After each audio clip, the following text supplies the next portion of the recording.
74% hate their job in America. The majority of people don't like what they're doing because they're really not doing it because they didn't have a goal and they followed this goal. They just aimlessly drift around, and then all of a sudden there's a job opening, so they get their job because you have to work. But then when you work, it's a chore. It's work. It's not fun. So if you think about, only a quarter of the people really enjoy what they're doing in life. So people always ask me, when they saw me in the gym in the pumping iron days, they say, why is it that you're working out so hard? 5 hours a day, 6 hours a day, and you have always a smile on your face. The others are working out just as hard as you do, and they look sour in the face. Why is that? And I told people all the time, I said, because to me, I'm shooting for a goal. In front of me is the Mr. Universe title. So every rep that I do gets me closer to accomplishing that goal, to make this goal, this vision, turn into reality. Every single set that I do, every repetition, every weight that I lift will get me a step closer to turn this goal into reality. So I couldn't wait to do another 500-pound squat. I couldn't wait to do another 500-pound bench press. I couldn't wait to do another 2,000 reps of sit-ups. I couldn't wait for the next exercise.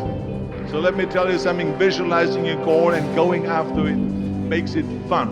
You've got to have a purpose no matter what you do in life. You've got to have a purpose. And Muhammad Ali worked his butt off. And I saw it firsthand. And I remember that there was a sports writer that was there in the gym when he was working out and he was doing sit-ups. And they asked him, how many sit-ups do you do? And he said, I don't start counting until it hurts. Now think about that. He doesn't start counting his sit-ups until he feels pain. That's when he starts counting. That is working hard.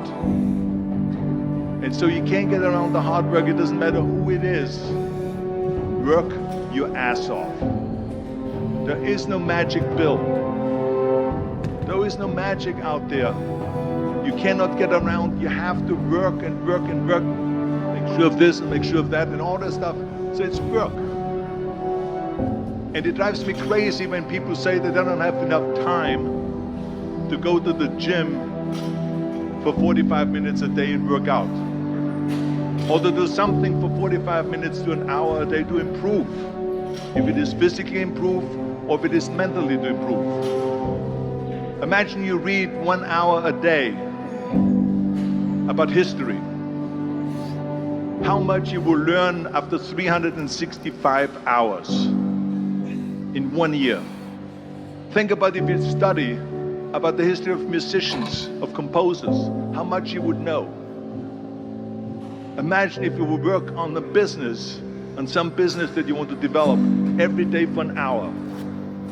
Imagine how further along you will go and get. So it drives me nuts because we have, when people say we don't have the time, we have 24 hours a day. We sleep 6 hours a day, so that gives you still 18 hours.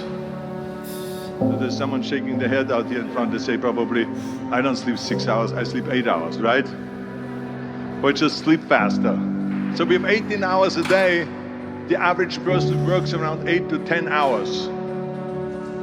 So let's assume it's 10 hours, so we have 8 hours left. Then you travel around an hour a day, maybe 2 hours a day. So now you have still 6 hours left. So what do you do with these 6 hours? What do you do with these 6 hours? Then we eat a little bit, then we schmooze a little bit, talk a little bit to people and all that stuff. But you can see how much time there is available if you organize your day. So you got to work hard. I hate plan B. And I tell you why. Because we have so many doubters, as I've said earlier, the no-sayers. We have so many of those people that say no and you can't do it, it's impossible. That is okay because we just turn off, as I said earlier, and we listen and we hear the no being a yes. You can't do it, you can do it, and all of that. So that is possible to do that amongst all the negative people around you. But when you start doubting yourself, that's very dangerous. Because now what you're basically saying is that if my plan doesn't work, I have a fallback plan, I have a plan B. And that means that you start thinking about plan B, and every thought that you put into plan B, you're taking away now that thought and that energy from plan A.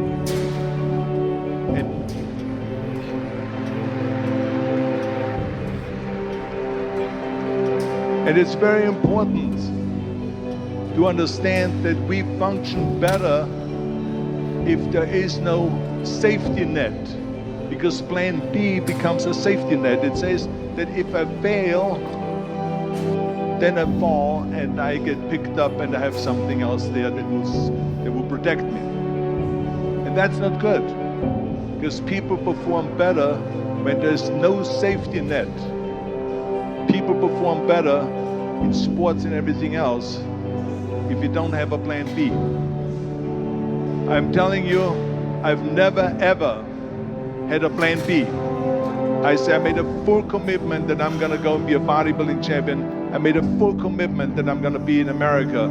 I made a full commitment that I'm gonna get in the show business and I'm going to be a leading man. No matter what it takes, I will do the work. I will do the work over and over and over until I get it. And the same was in politics and everything like that. So to me, it is very dangerous to have a plan B because you're cutting yourself off.